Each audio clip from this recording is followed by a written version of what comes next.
అదిమిన షోకులో ఉరి విడిచిన నెమలికి సవతిగా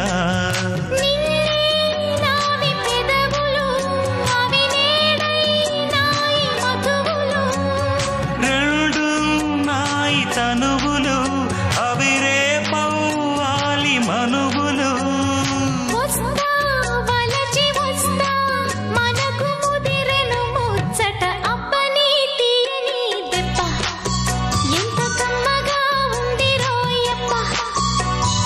అమ్మ నేనున్న నీ బుగ్గ